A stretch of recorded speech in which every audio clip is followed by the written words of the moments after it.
These are the recent acquisitions. 2 from St. Vincent de Paul. Douglas Adams's The Hitchhiker's Guide to the Galaxy and Anna Sewell's Black Beauty. I recently read this book, and what I liked about it made people say, "Have you read this?" I was looking around for a copy and then finally found one. It's in pristine shape. Looks like it's a Del Rey book. Here's the back. This looks like a very recent mass market printing of this.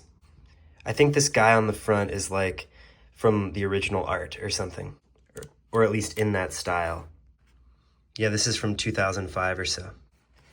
Having hung out with tech people for a while, I feel like I should have read this by now. I feel like tech people, lit people, they haven't read Moby Dick, but they've read this.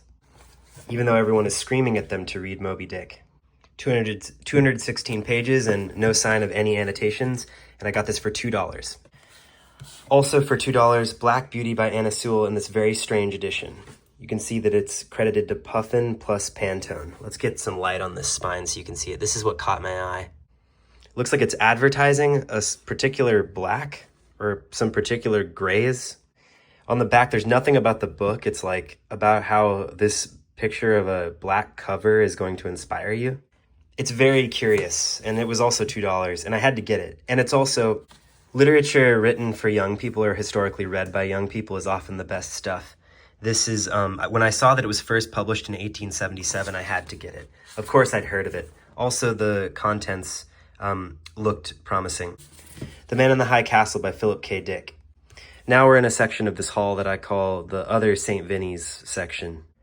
I went to the one that's like way down, way out of town, like 30 minutes out of town, and I got these 3. I found the Satanic Verses. I've been meaning to read this. It's a pristine copy, basically. I was told by a loved one that they loved this cover.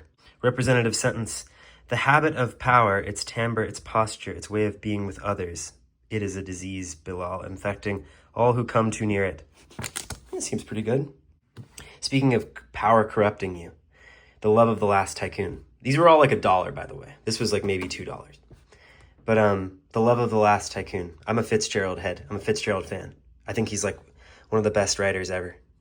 I like that it's called a Western, subtitled a Western. I haven't read this. Nobody spoil it for me. I know that it's unfinished, right? It was published posthumously and unfinished. I'm very excited to read it. I like that it looks the same typography-wise as my copy of, my copies of For Whom the Bell Tolls and the Great Gatsby look.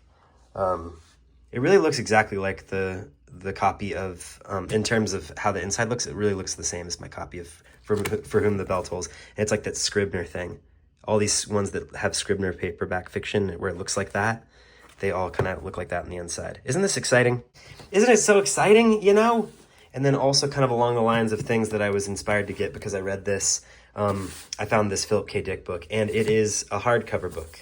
So I thought, well, maybe this will be like the perfect one for me to grab. Houghton Mifflin. Everyone's read this one. Now it's my turn. I've got to go turn off the tea kettle. You gotta turn off the tea kettle, man. Can't you see it's scaring the cats?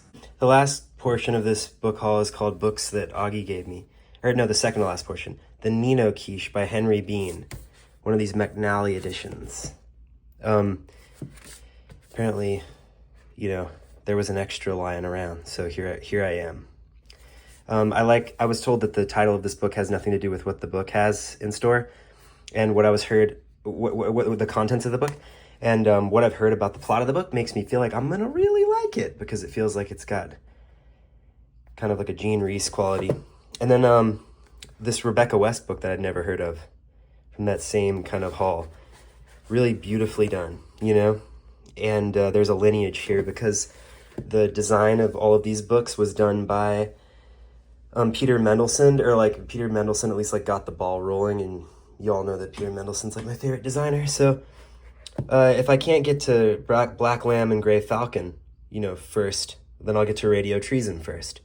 I'm sure that any of you watching this who've read Radio Treason can probably recommend it. It sounds like it's probably a pretty great book. Oh my gosh, it even has the bookmark that these books come with. Fantastic. And then lastly, a book that I've got on loan now. And Grandma said Iroquois teachings has passed down through the oral tradition. I spotted this in my good friend's backpack. Or sorry, oh my gosh, the trunk of my good friend's car. And I was like, can I borrow that? Because it's the kind of thing that I love to have around. And just taking a look at it inside, I was like, this is definitely the kind of thing I like. So when somebody dies on one side, you send a runner, a messenger of your people to cry on the other side.